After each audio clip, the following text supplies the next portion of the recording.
There you go. Brilliant. And I will start sharing my screen. Oh, you've disabled the screen sharing. Miss, could you enable me? How do I do that? Go to more. Yeah, I've got it. Got it. Should do it now, Miss. Brilliant. Thank you. Someone said they liked the Lego on your wall, Miss. Oh, thank you very much. Thank you very much indeed. Okay, can you all see my face now? And can you see the PowerPoint? Yes, Miss. Brilliant. So we are back with rates of reaction, and actually this is a really important one we were going to look at, because we're going to talk about graphs. And actually from your work from last week, I was going to talk a bit about feedback. Some of the graphs are a little bit wonky, shall we say. I think that word would describe them. There's bits and pieces of them all that are really good. So just really quickly then, today we're going over rates of reaction. So we're looking at pressure, catalysts and graphs. And we're going to just briefly remind ourselves of the factors that affect rate of reaction. And then what are the ways that we can measure the rate of reaction and what is needed for a reaction to occur. So thinking about those particles. And I went on and on last week about a particular turn of phrase that we used. Then we also have some keywords here. So rate, reaction, catalyst, pressure, concentration, temperature, energy, collision, product and reactant. And these should give you a little hint as to here. Miss, if anybody taps anything into the Q&A section, please do tell me. I will, Miss. At the minute, nothing there, but I will let you know. You were great last week at doing this. So what are the factors that affect rate of reaction? So we've got different things. We looked last week at temperature and we looked at concentration and surface area. And then this week we're looking at pressure and catalysts. So the ways that we can measure the rate of the reaction are how quickly a product is formed or how quickly one is used up. We can do that by measuring volumes of gas produced, or we talked last week about using light meters when we were looking at precipitates or colour changes and things like that. And then what's needed for a reaction to occur? Well, where I said talk about particles, that's exactly what I mean.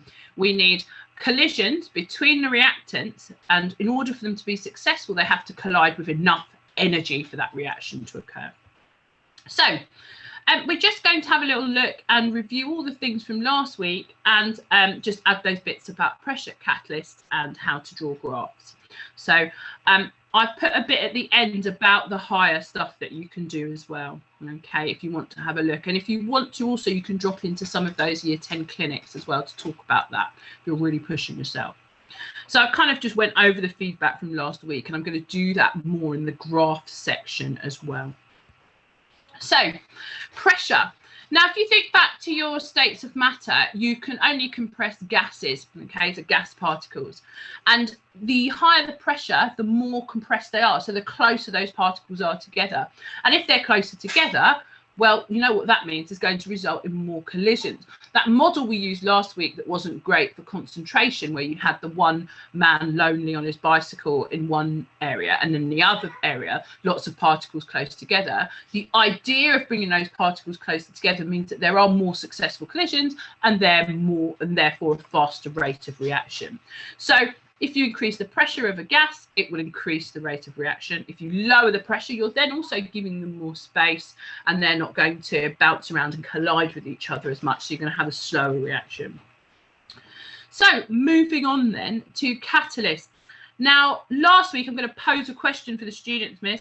Last week, we talked about activation energy. Does anybody, get into that Q&A box quickly, does anybody remember what we mean by activation energy? What do we mean by that? I'll give them a second. Miss, tell me if anyone's come back with it. Will do, Miss, just watching. Be confident. Remember, it doesn't matter if you make a mistake. It gives us things to talk about, and then we're able to see the areas that we need to focus on as well. So it's quite important that you have a go. I'll give them another 20 seconds. Oh, don't worry about being late. We were late. Someone said, sorry, they're late. I'm just saying. Oh, bless you. We've had technological issues this morning, as you do. Can you repeat the question, Miss? The question is, what do we mean when we say, well, what is activation energy? We'll put it out that way. What is activation energy?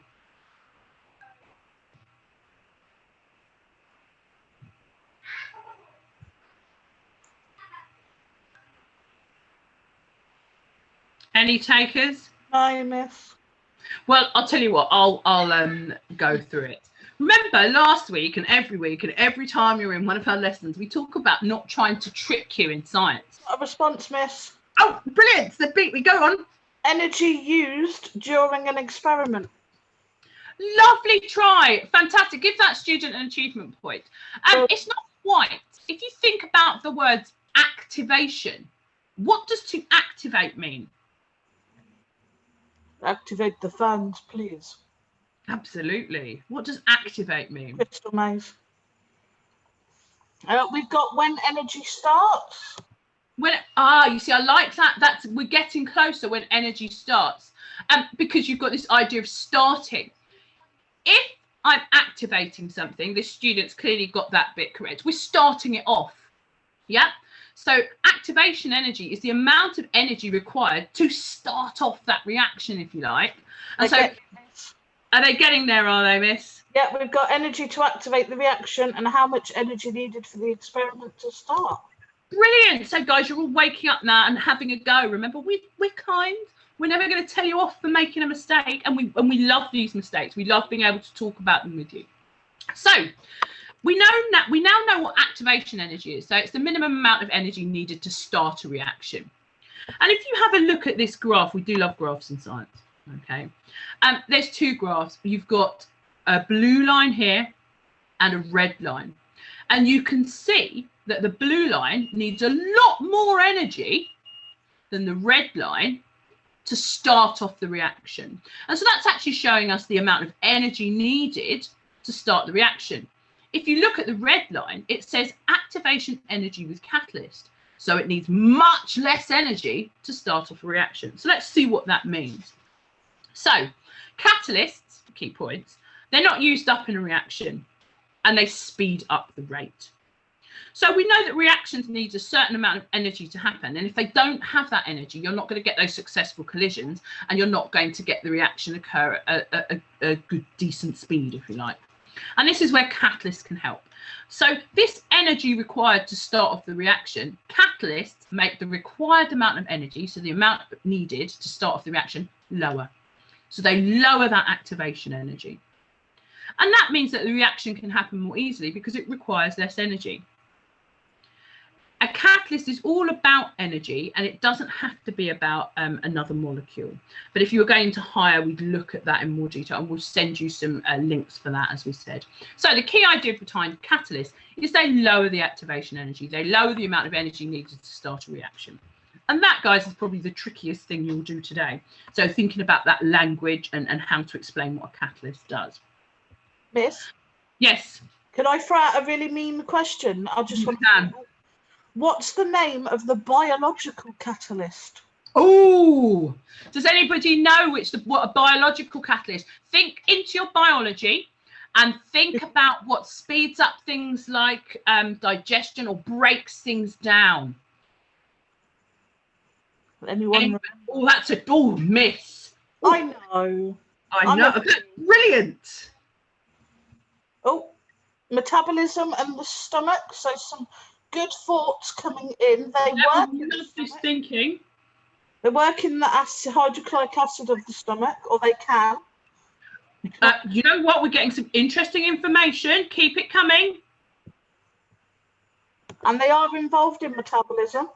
Absolutely.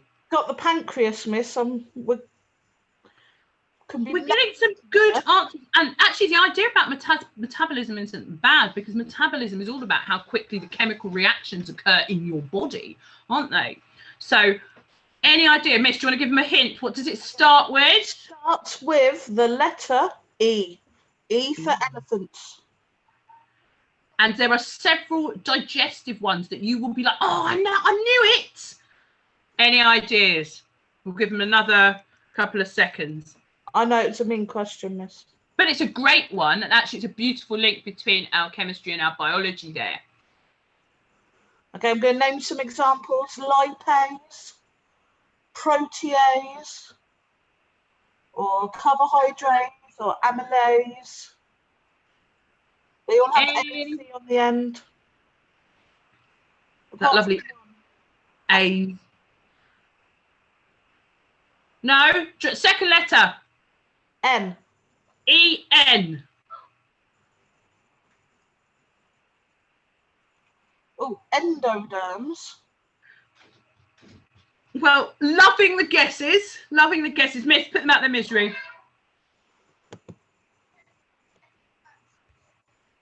I keep wanting to sing your song, Miss.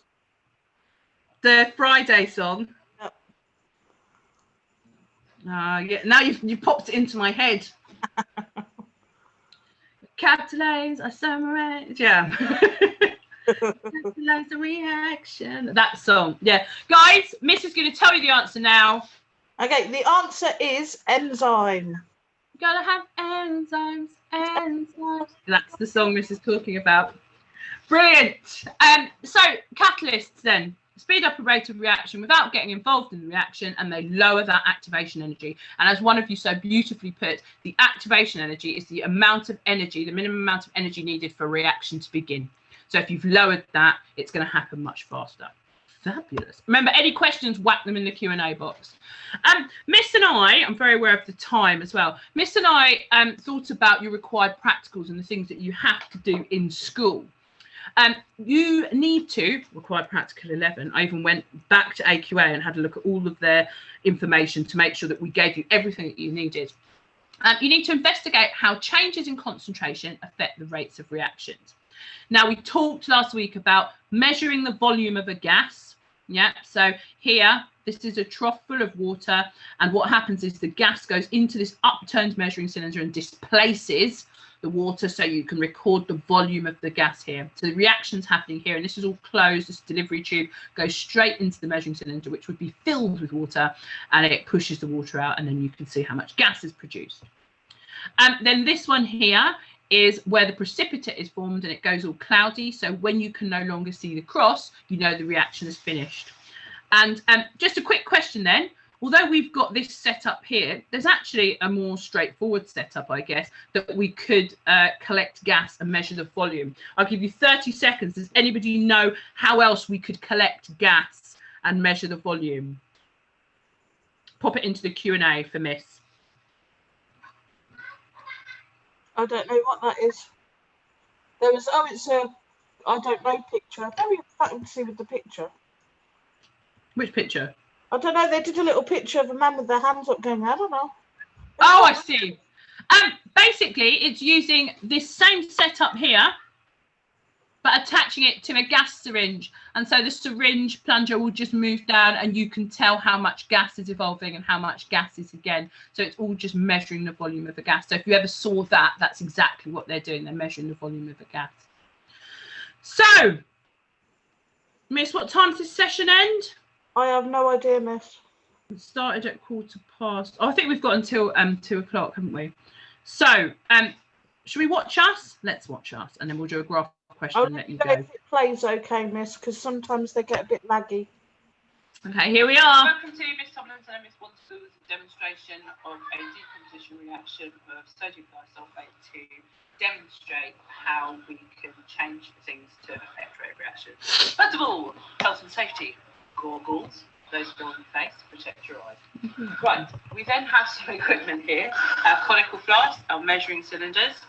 Notice these are different sizes. If you're talking about the measuring cylinders when you're writing a practical, talk about the sizes. This is a 50 centimetre cubed, and this is a 10 centimetre cubed. Interestingly, both of these have got 10 centimetre cubed of our chemicals in. So, sodium thiosulfate and hydrochloric acid. We're going to investigate concentration. We know that the higher the concentration, the faster the rate of reaction. So if you were only given these two chemicals, how would we dilute them? Well, we would dilute our sodium thiosulfate using water. The more water we put into it, the more dilute it becomes. So, for example, if we were going to use 50 centimetre cubed of sodium thiosulfate, the next time we did the experiment, we could use 40 centimetre cubed of sodium thiosulfate with 10 centimetre cubed of water. The next time, 30 centimetre cubed of sodium thiosulfate and 20 centimetre cubed of water. So you can see we could keep diluting it that way. So it's not too complicated to do. Right now, we're just going to use it as it is. So we're not going to add any water. We get a cross here, pre-printed. You could, of course, draw onto it yourself across. We're going to place our conical flask. Notice it's cone shaped. Think about those three-dimensional shapes you do in math. Have a quick look at our risks and our hazards. Corrosive acid. We've got this symbol here, which means it's harmful or irritant. So we need to just be careful. We never use anything too concentrated in the lab at school. You still need to be very careful. We have a stopwatch. Notice it starts at 0. If it didn't start at 0, you could either get another stop clock that did, or you could make sure you press to 0 it, or take away whatever time it was on your result. So, when we add sodium thiosulfate to hydrochloric acid, we get this decomposition, we get this precipitate form. This precipitate is the solid that's in the solution. So I'm going to add my 10 centimetre cubes of sodium thiosulfate to my conical flask, like so. I've pre-prepared these, of course. I've then got 10 centimetre cubes of hydrochloric acid, which I'm also going to add to the flask. Now, we can time how long this reaction takes by timing how long it takes for the cross to disappear. Of course, there are much better methods rather than us just watching the cross disappear. We talked last time about using a light meter, which would be much more accurate. So, we want to make sure we start our stop clock at the same time we add our acid.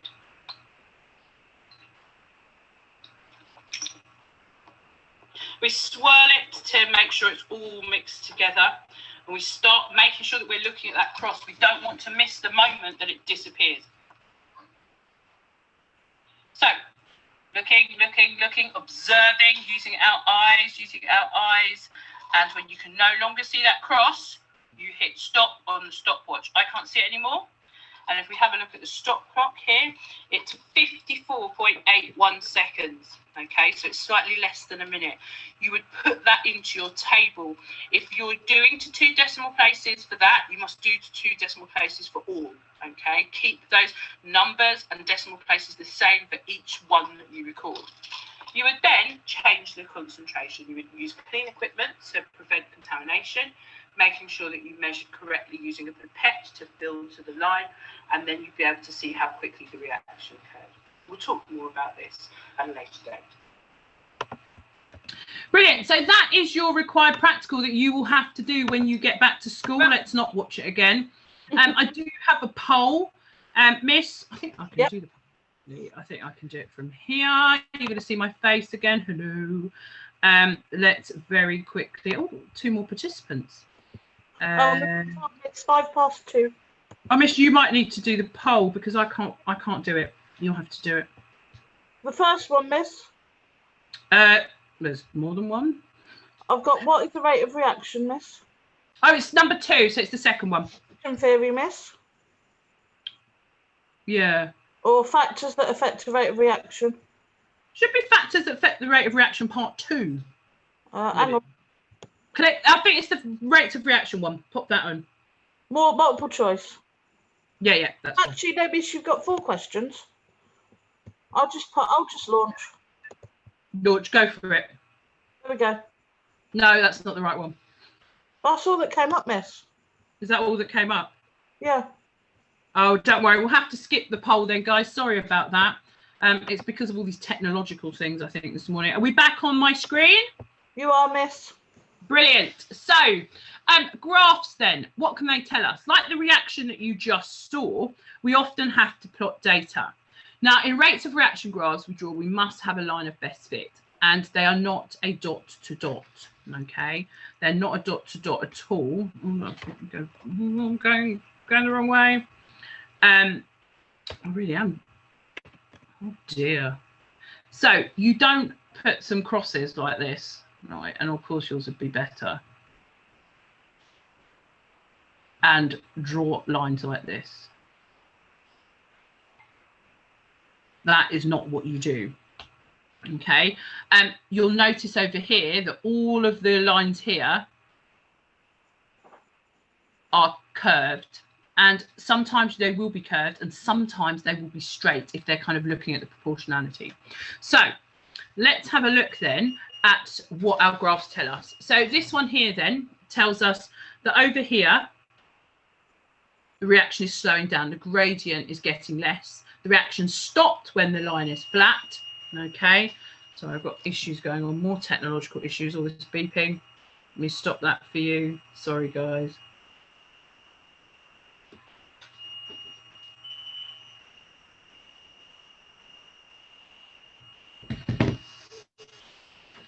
Right, we'll carry on. Right, that's just my insulin pump. I do apologise. So where the flat line has happened, the reaction has stopped. We can see that it's fastest at the beginning, down here, as the gradient's steeper. Okay. So here is an exam question, and after we've done this, we're going to let you go, in fact. Yeah. So if you have a look at what we've got, we have got some time. And this is from AQA, and it's last week's question. I said we're going to refer back. Table shows some results, plot the data.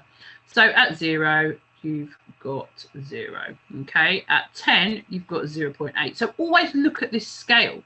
So you've got 0.5, 1, 1.5 and 2.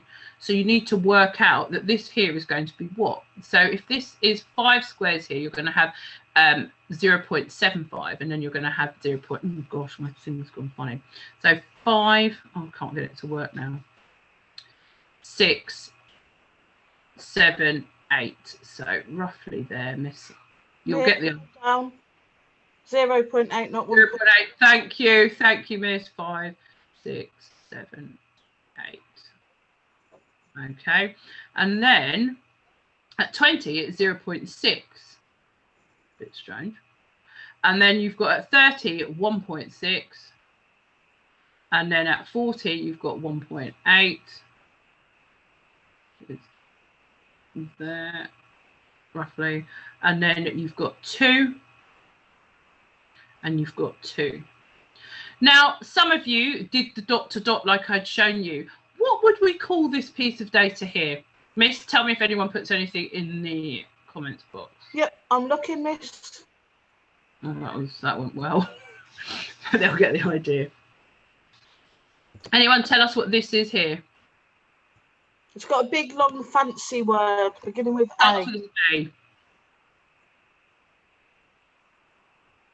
Don't worry about spelling would be my thing at the minute, because it's quite tricky to spell as well as say.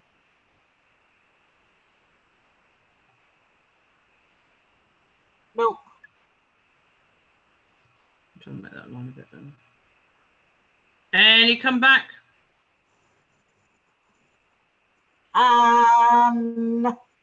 All right, it's an anomaly. It's a result that doesn't fit the pattern, and those are really important. They love to throw those in the exam board. So if you've got an anomaly, you don't use it to calculate any means if they're asking you to calculate a mean or an average, and you don't include it in your line of best fit because this doesn't fit the pattern. If you look here, all of the other points are going up until it levels out, so we know the reaction's finished. So lots of you, I don't know about you, miss, any of the ones that you marked did something slightly different. So you decided to do this with your line of best fit. Yep. And that's not what we do at all. Okay, so you want to look at leaving out anomalies. For this one, a nice smooth curve until you get to the top. So you shouldn't be using a ruler for this one because it's a freehand curve. If it was proportional, so they all went on a nice straight line, yes, you can then use a ruler to join them, and certainly not the dot to dot. So I think we're almost there, miss. Okay. Let's finish off and let them go. Line of best fit, Edie. Well done. So let's finish. Curvy line would be a line of best fit. What was that, miss? Sorry, I missed it. Oh, someone said, is that the line of best fit? And I was just saying, yeah, because even if it's curving, it's a line of best fit. The points and fitting the pattern. Yeah. So we've given you some practice in that with the exam questions. I've shown a slide where to go for help. Talk to us and your teachers. And we've put some websites there. This one here I thought you'd like, because I know you like a quiz, and it's a BBC Bite-sized quiz, so you can have a look at that. And then if you want to push yourself, have a little look at that. And as we said last week, pop along to the Year 10 virtual science clinic for help. Or email the teachers. Lines of best fit don't have to be straight. They can be curvy. As long as they're going through the majority of the points on the graph, then it's all good. So they don't have to be a straight line. So don't fall into that trap. I know there's something about maths tell you that a lot, that it has to be a straight line, but it doesn't in science. It can be curvy. It absolutely can be a curve, and that is still, as Miss just said, a line of best fit. A curve or a straight line, it's the best fit of that line through the points, and sometimes it's a curve and sometimes it's a straight line. Brilliant, guys. Thank you for sticking around. Those of you who were really appreciative of us trying to sort out our technological difficulties. Sorry, could you just go through the work for the week one more time? The work for the week. Yeah. So you have exam questions and a quiz. And then there is also, if you've got any issues, please go and see your teachers or email them. So quiz, exam questions, and we'll share the slides with you as well. And this will also be up so everybody who's missed it can have a look too. Brilliant. Thank you.